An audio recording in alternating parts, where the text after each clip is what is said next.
Assalamualaikum warahmatullahi wabarakatuh. Perkenalkan, nama saya Hasni Ismatullah dengan NPM 2021222130 sebagai moderator dari kelompok kelima belajar dan pembelajaran dengan beranggotakan sebagai berikut: Hasni Ismatullah 2021222130, Syarifatul Awaliyah 2021222133, Putri Permatasari 2021222134, Nisa Solihah 2021222135, Istinganatun Nidaul Husna 2021222141, Eka Putri Herawati 2021222153, dan Mikdad Fauzillah 2021222155 akan memaparkan materi tentang teori belajar Gestalt. Untuk mengefisienkan waktu, marilah kita menyimak materi yang akan disampaikan oleh pemateri yang pertama. Assalamualaikum warahmatullahi wabarakatuh. Perkenalkan, nama saya Syarifatul Awaliyah dengan NPM 2021222133. Pengertian belajar menurut psikologi Gestalt. Teori belajar menurut psikologi Gestalt ini sering pula disebut field theory atau insightful learning. Menurut para ahli psikologi Gestalt, manusia bukan hanya sekedar makhluk reaksi yang hanya berbuat atau bereaksi jika ada perangsang yang mempengaruhinya. Manusia adalah individu yang merupakan kebulatan jasmani dan rohani. Sebagai individu, manusia bereaksi atau lebih tepat berinteraksi dengan dunia luar dengan kepribadiannya dan dengan cara yang unik pula. Menurut Purwanto, tidak ada dua orang yang mempunyai pengalaman yang benar-benar sama atau identik terhadap objek atau realita yang sama. Psikologi Gestalt merupakan salah satu aliran psikologi yang mempelajari suatu gejala sebagai suatu keseluruhan atau totalitas. Data-data dalam psikologi Gestalt disebut sebagai fenomena atau gejala. Gestalt adalah sebuah teori yang menjelaskan proses persepsi melalui pengorganisasian komponen-komponen sensasi yang memiliki hubungan, pola, ataupun kemiripan menjadi kesatuan. Teori Gestalt ini beroposisi terhadap teori strukturalisme. Teori Gestalt ini cenderung berupaya mengurangi pembagian sensasi menjadi bagian-bagian kecil. Assalamualaikum warahmatullahi wabarakatuh. Perkenalkan, nama saya Putri Permatasari dengan NPM 2021222134. Di sini saya akan menjelaskan tentang tokoh-tokoh teori belajar psikologi Gestalt. Yang pertama ada Max Wertheimer yang lahir pada tahun 1880 sampai 1943. Max Wertheimer adalah tokoh tertua dari 3 serangkai pendiri aliran psikologi Gestalt. Konsep pentingnya yaitu P-phenomenon, yaitu bergeraknya objek statistik menjadi rangkaian gerakan yang dinamis setelah dimunculkan dalam waktu singkat, dan dengan demikian memungkinkan manusia melakukan interpretasi. Wertheimer menunjuk pada proses interpretasi dari sensasi objektif yang kita terima. Proses ini terjadi di otak dan sama sekali bukan proses fisik tetapi proses mental, sehingga dianggap kesimpulan ini menentang pendapat Wundt.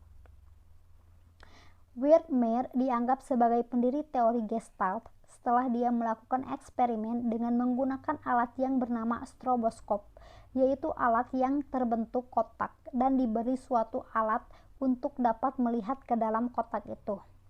Di dalam kotak terdapat 2 buah garis, yang satu melintang dan yang satu tegak. Kedua gambar tersebut diperlihatkan secara bergantian, dimulai dari garis yang melintang, kemudian garis yang tegak, dan diperlihatkan secara terus-menerus. Kesan yang muncul adalah garis tersebut bergerak dari tegak ke melintang. Gerakan ini merupakan gerakan yang semu karena sesungguhnya garis tersebut tidak bergerak melainkan dimunculkan secara bergantian. Pada tahun 1923, Wertheimer mengemukakan hukum-hukum Gestalt dan dalam bukunya yang berjudul Investigation of Gestalt Theory. Hukum-hukum itu antara lain, yang pertama hukum kedekatan atau Law of Proximity. Yang kedua ada hukum ketertutupan yaitu Law of Closure. Yang ketiga ada hukum kesamaan atau Law of Equivalence.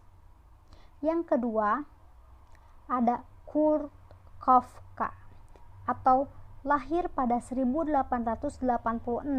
sampai 1941.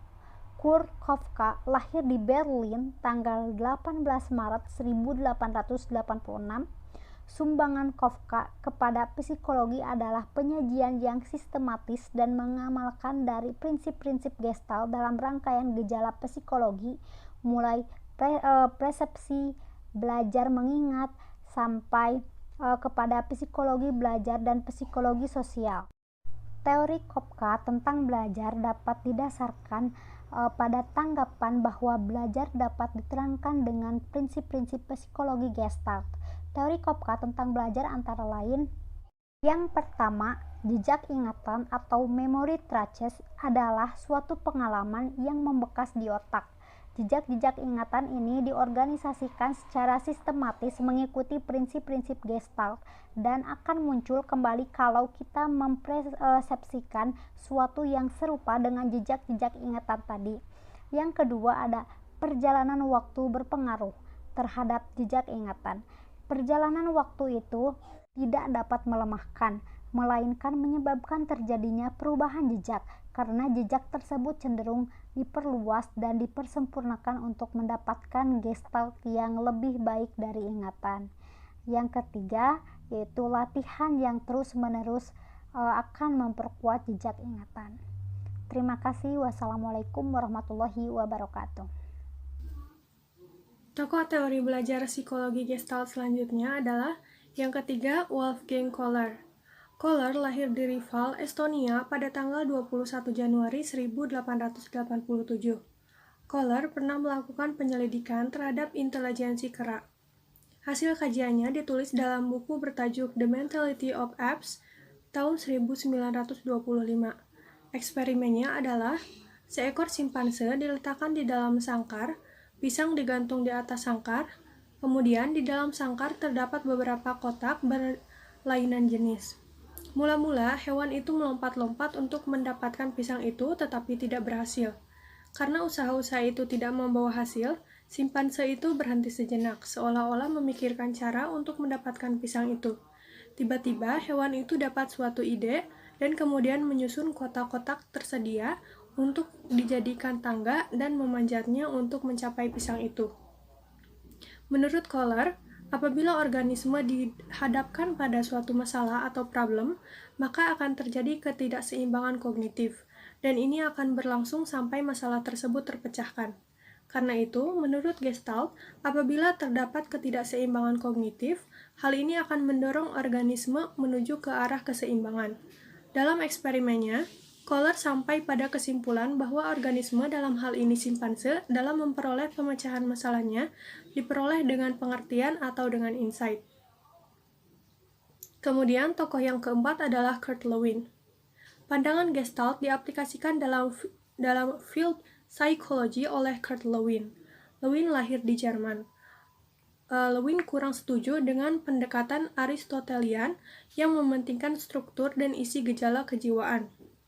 Ia lebih cenderung ke arah pendekatan yang Galilean, yaitu yang mementingkan fungsi kejiwaan. Konsep utama Lewin adalah life space, yaitu lapangan psikologis tempat individu berada dan bergerak. Lapangan psikologis ini terdiri dari fakta dan objek psikologis yang bermakna dan menentukan perilaku individu. Tugas utama psikologi adalah meramalkan perilaku individu berdasarkan semua fakta psikologis yang eksis dalam lapangan psikologisnya pada waktu tertentu. Life space terbagi atas bagian-bagian yang memiliki batas-batas. Batas ini dapat dipahami sebagai sebuah hambatan individu untuk mencapai tujuannya. Gerakan individu mencapai tujuan atau goal disebut locomotion. Assalamualaikum warahmatullahi wabarakatuh. Perkenalkan, saya Istinga Naturi Darusna dengan NPM 2021221141. Prinsip-prinsip belajar Gestalt. Yang pertama, belajar dimulai dari suatu keseluruhan yang menjadi permulaan, baru menuju ke bagian-bagian.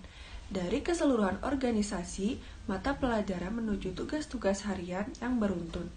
Belajar dimulai dari satu unit yang kompleks menuju ke hal-hal yang mudah dimengerti, diferensiasi, pengetahuan, dan kecakapan.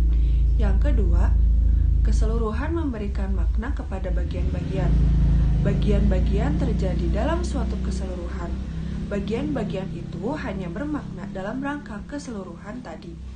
Dengan demikian, keseluruhan yang memberikan makna terhadap suatu bagian. Misal, sebuah ban mobil hanya bermakna jika menjadi bagian dari mobil sebagai roda. Sebuah papan tulis hanya bermakna sebagai papan tulis kalau ia berada dalam kelas. Sebuah tiang kayu hanya bermakna sebagai tiang kayu kalau menjadi satu dari rumah dan sebagainya. 3. Individuasi bagian-bagian dari keseluruhan. Mula-mula anak melihat sesuatu sebagai keseluruhan. Bagian-bagian dilihat dalam hubungan fungsional dengan keseluruhan. Tetapi lambat laun ia mengadakan diferensiasi bagian-bagian itu dari keseluruhan menjadi bagian-bagian yang lebih kecil atau kesatuan yang lebih kecil. Contoh, mula-mula anak melihat mengenal wajah ibunya sebagai keseluruhan kesatuan. Lambat laun, dia dapat memisahkan mana mata ibunya, mana hidung ibunya, mana telinga ibunya. Kemudian ia melihat bahwa wajah ibunya itu cantik atau menarik dan sebagainya. Yang keempat, anak belajar dengan menggunakan pemahaman atau insight. Pemahaman adalah kemampuan melihat hubungan-hubungan antara berbagai faktor atau unsur dalam situasi yang problematis, seperti simpanse dapat melihat hubungan antara beberapa buah kotak menjadi sebuah tangan untuk mengambil buah pisang karena ia sedang lapar. Cukup sekian pemaparan materi dari saya. Wassalamualaikum warahmatullahi wabarakatuh. Implikasi teori belajar Gestalt dalam pembelajaran. Pendekatan fenomenologis menjadi salah satu pendekatan yang eksis di psikologi, dan dengan pendekatan ini para tokoh Gestalt menunjukkan bahwa studi psikologi dapat mempelajari higher mental process yang selama ini dihindari karena abstrak, namun tetap dapat mempertahankan aspek ilmiah dan empirisnya. Fenomenologi memainkan peran yang sangat penting dalam sejarah psikologi. Heidegger adalah murid Edmund Husserl tahun 1859 sampai 1938, pendiri fenomenologi modern. Husserl adalah murid Karl Stom, salah satu tokoh psikologi eksperimental baru yang muncul di Jerman pada akhir pertengahan abad 19. Kohler dan Kafka bersama Wertheimer yang mendirikan psikologi Gestalt adalah juga murid Stump, dan mereka menggunakan fenomenologi sebagai metode untuk menganalisis gejala psikologis. Fenomenologi adalah deskripsi tentang data yang berusaha memahami dan bukan menerangkan gejala-gejala. Fenomenologi kadang-kadang dipandang sebagai suatu metode pelengkap untuk setiap ilmu pengetahuan, karena ilmu pengetahuan mulai dengan mengamati apa yang dialami secara langsung. Bismillahirrahmanirrahim. Assalamualaikum warahmatullahi wabarakatuh. Perkenalkan, nama saya Mikdad Fauzillah dengan NPM 20212215. Di sini saya akan melanjutkan presentasi atau materi yang sudah disampaikan sebelumnya oleh teman saya.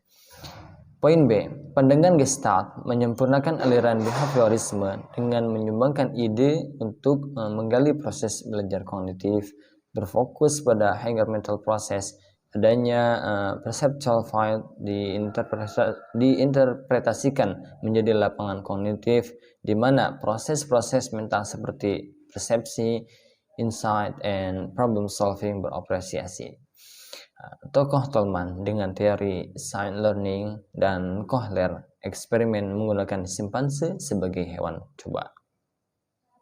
Terima kasih. Assalamualaikum warahmatullahi wabarakatuh. Alhamdulillahirrabbilalamin, itulah presentasi yang telah disampaikan oleh teman-teman kelompok 5. Semoga kita mendapatkan ilmu yang bermanfaat dari hasil presentasi teman-teman kelompok 5. Dan jika teman-teman memiliki pertanyaan, boleh ditanyakan dalam chat grup belajar dan pembelajaran. Dari kami dicukupkan sekian, mohon maaf bila banyak kesalahan. Wabil hidayah wa taufiq. Wassalamualaikum warahmatullahi wabarakatuh.